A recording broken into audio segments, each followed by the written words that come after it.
లూకా సువార్త 14వ అధ్యాయము. విశ్రాంతి దినమున ఆయన భోజనము చేయుటకు పరిసయ్యుల అధికారులలో ఒకని ఇంటిలోనికి వెళ్ళినప్పుడు ఆయన ఏమి చేయునో అని వారాయనను కనిపెట్టుచుండిరి. అప్పుడు జలోదర రోగము గల ఒకడు ఆయన ఎదుట ఉండెను. యేసు విశ్రాంతి దినమున స్వస్థపరచుట న్యాయమా కాదా అని ధర్మశాస్త్రోపదేశకులను పరిసయ్యులను అడగగా వారోరకుండిరి. అప్పుడు ఆయన వానిని చేరదీసి స్వస్థపరిచి పంపివేసి, మీలో ఎవని గాడిద అయినను ఎద్దైనను గుంటలో పడిన ఎడల విశ్రాంతి దినమున దానిని పైకి తీయడా అని వారిని అడిగెను. ఈ మాటలకు వారు ఉత్తరము చెప్పలేకపోయిరి. పిలువబడిన వారు భోజన పంక్తిని అగ్రపీఠములు ఏర్పరచుకున్నట చూచి ఆయన వారితో ఈ ఉపమానము చెప్పెను. నిన్నెవరైనను పెండ్లి విందుకు పిలిచినప్పుడు అగ్రపీఠము మీద కూర్చుండవద్దు. ఒకవేళ నీకంటే గనుడు అతని చేత పిలువబడగా నిన్నును అతనిని పిలిచినవాడు వచ్చి ఇతనికి చోటిమ్మని నీతో చెప్పను. అప్పుడు నీవు సిగ్గుపడి కడపటి చోటును కూర్చుండసాగదువు. అయితే నీవు పిలువబడినప్పుడు నిన్ను పిలిచినవాడు వచ్చి, స్నేహితుడా, పై చోటికి పొమ్మని నీతో చెప్పులాగిన నీవు పోయి కడపటి చోటున కూర్చుండము. అప్పుడు నీతో కూడా కూర్చుండు వారందరి ఎదుట నీకు ఘనత కలుగును. తన్ను తాను హెచ్చించుకుని ప్రతివాడును తగ్గింపబడును, తన్ను తాను తగ్గించుకునివాడు హెచ్చింపబడునని చెప్పెను. మరియు ఆయన తన్ను పిలిచిన వానితో ఇట్లనెను, నీవు పగటి విందైనను రాత్రి విందైనను చేయినప్పుడు నీ స్నేహితులనైనను నీ సహోదరులనైనను నీ బంధువులనైనను ధనవంతులకు నీ పొరుగువారినైనను పిలువవద్దు. వారు ఒకవేళ నిన్ను మరలా పిలుతురు గనుక నీకు ప్రత్యుపకారం కలుగును. అయితే నీవు విందు చేయునప్పుడు బీదలను, అంగహీనులను, కుంటివాండ్రను, గుడ్డివాండ్రను పిలువుము.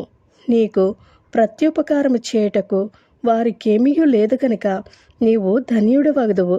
నీతిమంతుల పునరుద్ధానమందు నీవు ప్రత్యుపకారము పొందుదువని చెప్పెను.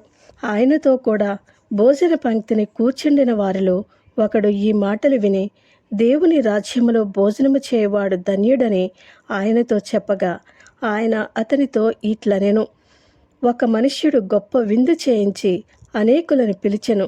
విందు కాలమందు అతడు, ఇప్పుడు సిద్ధమై ఉన్నది, రండిని పిలువబడిన వారితో చెప్పుటకు తన దాసుని పంపెను. అయితే వారందరూ ఏకమనస్సుతో నెపములు చెప్పసాగిరి. మొదటివాడు, నేనొక పొలము కొనియున్నాను, అవశ్యముగా వెళ్ళి దాని చూడవలెను, నన్ను క్షమింపవలనని నిన్ను వేడుకొనుచున్నానెను. మరియొకడు, నేను 5 జతల ఎడ్లను కొనియున్నాను, వాటిని పరీక్షింప వెళ్ళుచున్నాను, నన్ను క్షమింపవలనని వేడుకొనుచున్నానెను. మరియొకడు, నేనొక స్త్రీని వివాహము చేసుకున్నాను, అందుచేత నేను రాలేననెను.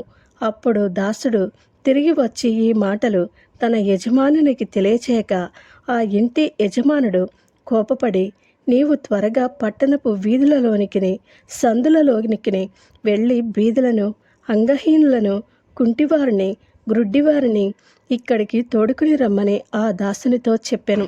అంతట దాసుడు, ప్రభువా, నీవు ఆజ్ఞాపించినట్టు చేసితిని గాని ఇంకటును చోటున్నదని చెప్పెను. అందుకు యజమానుడు, నా ఇల్లు నిండునట్లు నీవు రాజమార్గములలోనికి కంచెలలోనికి వెళ్ళి లోపలికి వచ్చుటకు అక్కడి వారిని బలవంతము చేయము. ఏలయనగా పిలువబడిన ఆ మనుష్యులలో ఒకడును నా విందు రుచి చూడడని మీతో చెప్పుచున్నానెను. బహుజన సమూహములు ఆయనతో కూడా వెళ్ళుచున్నప్పుడు ఆయన వారి తట్టు తిరిగి, ఎవడైనను నా యొద్దకు వచ్చి తన తండ్రిని, తల్లిని, భార్యను, పిల్లలను, అన్నదమ్ములను, అక్కచెల్లెండ్రను, తన ప్రాణమును సహా ద్వేషింపకుంటే వాడు నా శిష్యుడు కానేరడు. మరియు ఎవడైనను తన సిలువను మోసుకుని నన్ను వెంబడింపని ఎడల వాడు నా శిష్యుడు కానేరడు. మీలో ఎవడైనను ఒక గోపురము కట్టింపగోరిని ఎడల దానిని కొనసాగించుటకు కావలసినది తన యొద్ద ఉన్నదో లేదో అని కూర్చుండి తగులబడి మొదట లెక్క చూచుకుని ఎడల అతడు దాని పునాది వేసి ఒకవేళ దానిని కొనసాగింపలేకపోయినందున చూచువారందరూ ఈ మనుష్యుడు కట్ట మొదలు పెట్టెను కానీ కొనసాగింపలేకపోయినని అతని చూచి ఎగతాళి చేయసాగుదురు. మరియు ఏ రాజైనను మరియొక రాజుతో యుద్ధము చేయబోవునప్పుడు తన మీదికి 20,000 మందితో వచ్చువానిని 10,000 మందితో ఎదిరింప శక్తి తనకు కలదో లేదో అని కూర్చుండి మొదట ఆలోచింపడా.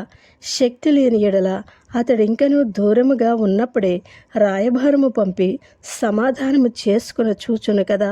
ఆ ప్రకారమే మీలో తనకు కలిగిన అంతయు విడిచిపెట్టని వాడు నా శిష్యుడు కానేరడు. ఉప్పు మంచిదే కానీ ఉప్పు నిస్సారమైతే దేని వలన దానికి సారము కలుగునో అది భూమికైనను ఎరువుకైనను పనికిరాదు గనక దానిని బయట పారవేయుదురు. వినుటకు చెవులు గలవాడు వినుగాక అని వారితో చెప్పెను. ఆమేన్.